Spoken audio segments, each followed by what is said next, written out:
Welcome to the Barlow Brigade. Follow along as I take a journey through knife collecting, knife repairs, and knife modifications. A historical look through slip joint knives that affect our lives in many ways.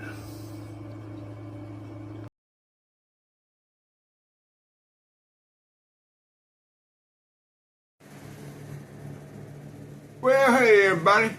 Old Big Jim coming at y'all from the bog down here in South Mississippi. How y'all doing? Y'all look like y'all doing all right. It's good. It's good. I just want y'all to know that I enjoy y'all coming into my home every time y'all come. It's a beautiful day here in South Mississippi. A little overcast, it ain't pretty. Great day for a New Orleans Saints football win. Just saying. So what we gonna talk about today?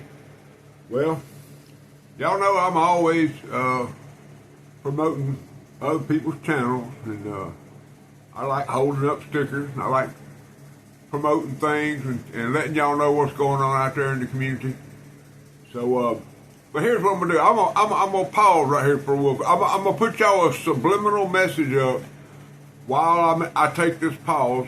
But I want you to call, if your wife's not in there watching this video, y'all, you need to call her in there for the first part of it anyway, and tell her that what I'm about to share affects them. Okay, this is 80% for the ladies that are out there in the community, the ones that support the knife collector, the knife guy, all you knife community, knife brotherhood people.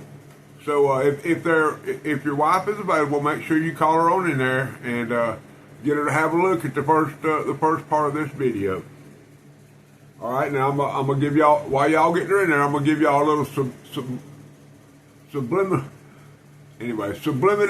message. Anyway, one of them kind of messages where you see something and you don't put it together until it comes back later. Anyway, so let me get me a sip of this coffee.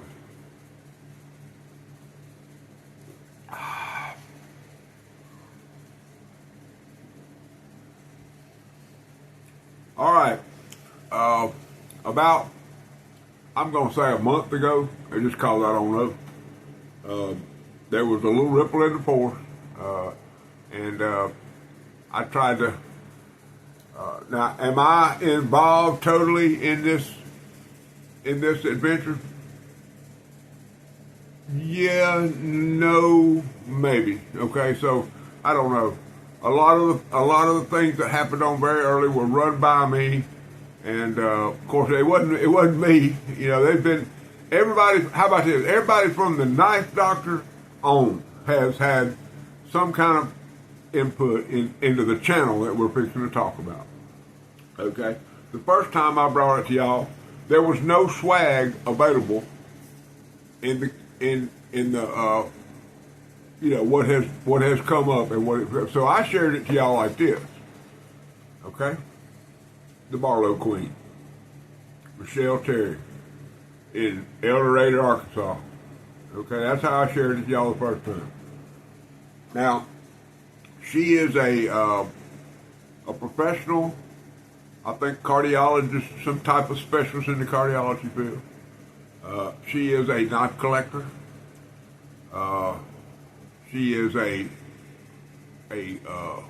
cook, chef. Well, not really a chef, because a chef more or less runs everything from the back door to the front door in a restaurant or a eating establishment. So a chef is not really, But anyway, I've seen her cook beef strangle off, cat head biscuits.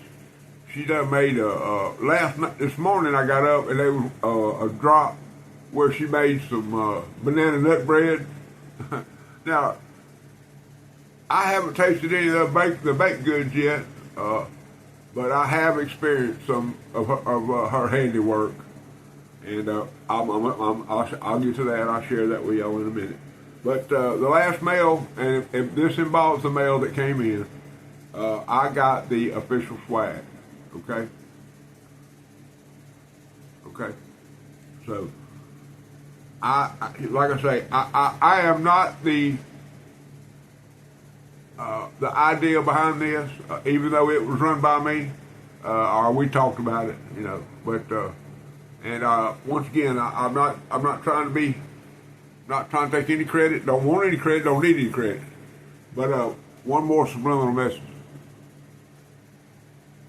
And the last thing I'm going to say about the Barlow Queen is that me and her share something that's very much in common, okay, and that's the love for a gentleman that's also from El Dorado.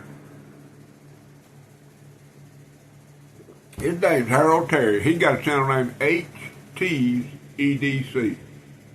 Okay, now the Barlow Queen is in love with Brother Harold. I have brother love for Brother Harold. We've met. We've chopped it up, the whole 9 yards. Just an outstanding fellow. So there's the deal. Now, so I got a mail call the other day from the Barlow Queen, and what I'm going to do now is I'm going to stop this video, or I'm going to edit it, and I'm going to put a picture in here that's going to show y'all what she sent me via the United States Postal Service. So y'all just hold on.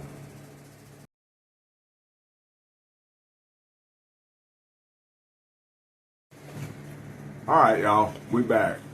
Now, if you'll notice in that picture, there was just unbelievable, man. There was three, maybe four quart jars of total awesomeness, just total. And some jams and jellies that I believe were made by a local provider there in the area in El Dorado, you know, something I don't have access to. And I like to fell down on myself trying to get to Walmart, buy me some Watt biscuits. Y'all know what a Watt biscuit is? There's two definitions. One my mama used, and then one I learned later on. I might ought to research that, Watt biscuit. Anyway, well, I'll go ahead and tell y'all. A Watt biscuit to my mama, well, she made up the biscuit dough, and she would take a, you know, that big wooden spoon they used to chase you around with. She'd take that spoon and get a big dollop of it out there, and she'd whop it down on the, you know, on the cookie pan with aluminum foil on it. And so she was whopping it on the pan. And they turned out, ooh, that's what I call a cat head right there. And then the other Watt biscuits are them ones where you buy them at Walmart, and you take the paper off the outside and you whop it on the edge of the counter. So that's my two definitions of a Watt biscuit. Anyway, all that ain't got nothing to do with nothing today. But anyway, Miss Michelle sent me some soup, some candied carrots and all that. But anyway, I took off to Walmart, got me some Watt biscuits, came home, cooked them some guns up, spread some, put a little pat of butter on there now, and then scrubbed some of that. There was one called lemon, blackberry lemon, some nuts. Ooh, I'm talking about, man, my face got chapped trying to lick all that stuff. Oh man, I'm telling you, hurt myself. Ate 3 of them bad boys. And that's pretty good for old Jim, because lately he ain't been eating a whole lot, because he ain't. Y'all know last week when I went to the doctor, in July, I weighed 269 pounds. And then I went last week and I weighed 261 pounds. So I lost 8 pounds in a little more than a month. So, unbelievable. But that's good. So, man, I'm creeping up now. You know, I'm getting them, them women complain, my skin looks like crepe paper. Well, I'm getting a lot of that, but you know what? Don't care. Don't care. If it'll make my heart last another year, I'm down with a rebound. I'm going to tell you that right now. Anyway, the Barlow Queen sent me all that stuff, and I appreciate that more than anything in the world, Miss Michelle. You know that. I got a couple youngins, but most of my family's already gone. I'm not on an island down here by any means, but I ain't got a whole bunch of relatives. I got a few cousins up there, pretty close to El Dorado up there, in Jackson County or Jackson Parish, Louisiana. Pretty close down there where old Lefty's from. But anyway, so huge shout out to the Barlow Queen. Now I got all y'all together, you wives, because here's what I'm gonna tell y'all. Y'all need to get to subscribe to her channel and get notifications when they drop, because not only is she gonna bring you knife content, she's gonna bring you cooking, she's gonna bring you spiritual, she loves to read. There ain't nothing better than curling up with a good book. I do it pretty regular. My reading is a little different. I'm kind of a courtroom law lawyer. All the books that are done about the courtroom actions and stuff like that. I can't remember the guy's name from Mississippi that wrote a bunch of books like that. Lincoln, not the Lincoln lawyer. Yeah, maybe it was a Lincoln lawyer.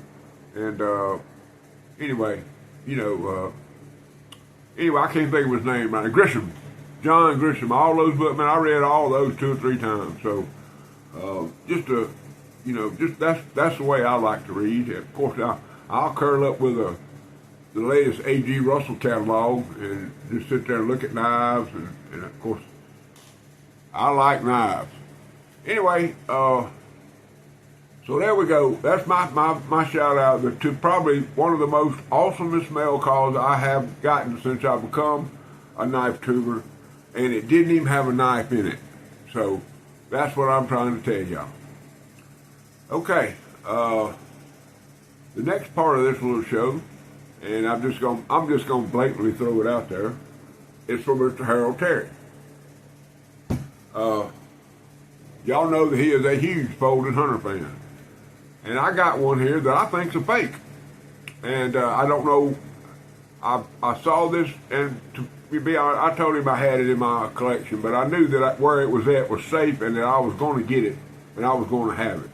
But I just can't, we were trying to work a little something, and I can't do it. But I'm going to share it with y'all, because I think when there's fakes out there, that's a big deal to me. I've got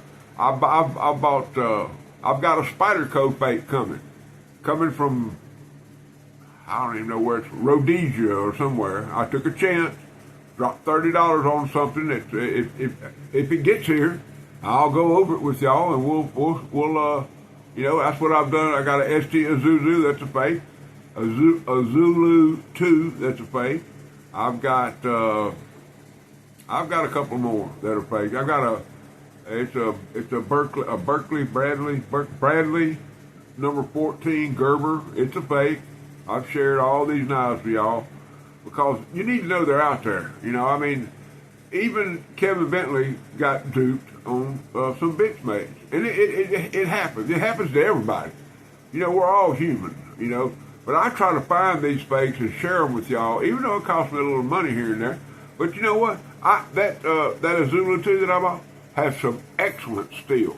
Okay, why? Because I've sharpened it. I put it through the paces.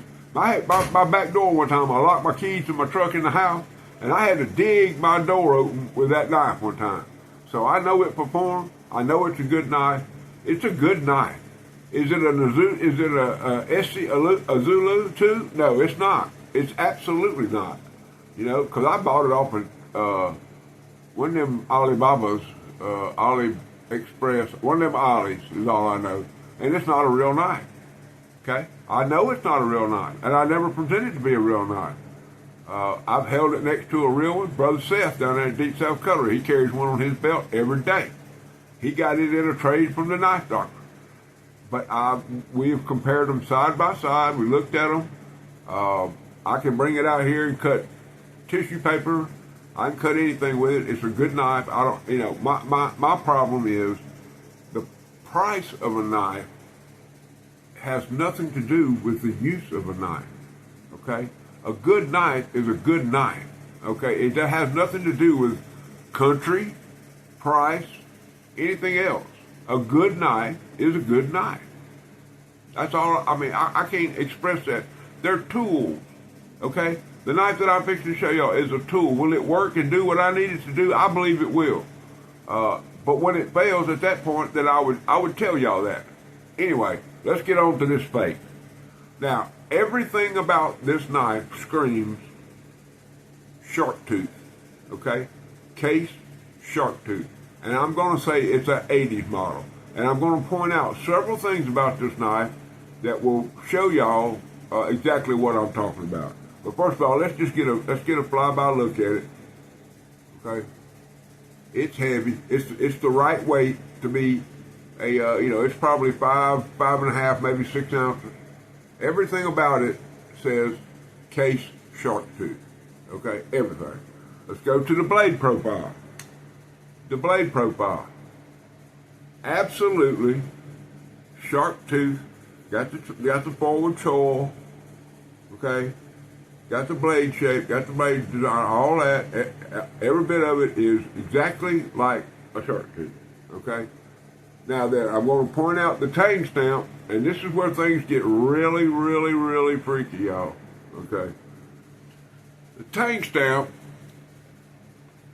it's going to be hard for y'all to see, but I'm going to get in there. At the very top of the tang right there, it says Colt, C-O-L-T, but they're not lined up. You got a C, and then the L's a little bit higher, and then the O and the C are lined up, and then the T, and the T is down a little bit. So it's not lined up. It's been cold stamped, okay? And I hope what people know by cold stamp. In the factory, they'll heat these knives up to not to a temperature, whatever it is, I don't know. And then they'll run it through a roll press that rolls the tang stamp at that time. Now they're all etched. But it would roll that tang stamp in there. That's called hot roll. Okay? The next thing on this tang stamp that you're going to see is a bullet. You see that bullet right there? Okay? That bullet is from a Remington. In every picture that I've taken this and run it through Google or the goggles and all that 2 or 3 times, and every time it comes back, it says Remington of some type. I either get shark tooth or I get Remington for the bullet. I've zoomed in on that picture and take a picture of just the tang stamp, and it comes back Remington. And then right below that it says stainless. Now I don't know if this is going to show up, but on the right here you can see there is a concave swoop. It goes from one side. It goes from this side and that side, and it looks like somebody took a grinder with a flat wheel on it, and they flat wheeled the tang stamp off of there. Okay, and it's like that on both sides. Make sure I ain't got no stuff on it, but you see how you got the same thing on this side? Got that scallop. Got that. I don't know how else to explain it to you. But they can't do it square, because if they did, it would look really weird. So I think the tang stamp, the original tang stamp, has been removed. This knife does have a little blade play in it, not much, but a little blade play. Okay, but that for a knife from the late 70s, early 80s, that's not unusual. So the tang stamp is definitely not. It's definitely not. And there is no Colt. I've never been able to find a Colt shark tooth looking knife. Okay, now I've looked, and trust me, since I got this knife about 4 days ago, I have looked and looked and looked and looked, and I just cannot find it. Okay, blade steel. That would be it says stainless, but the case true sharp stainless from that era is very good steel. So.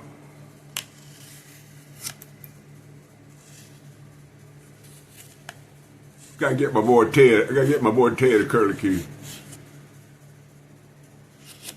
It's sharp now, don't get me wrong. There you go, brother Ted. Curly Q excited. My brother Ted, he loves him some curly Q. I do too. Now will it cut something thinner than that? Let's find out. There we go. Got a recipe from Whatnot.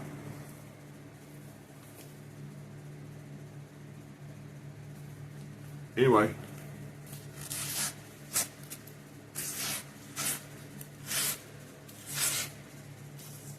So it will cut.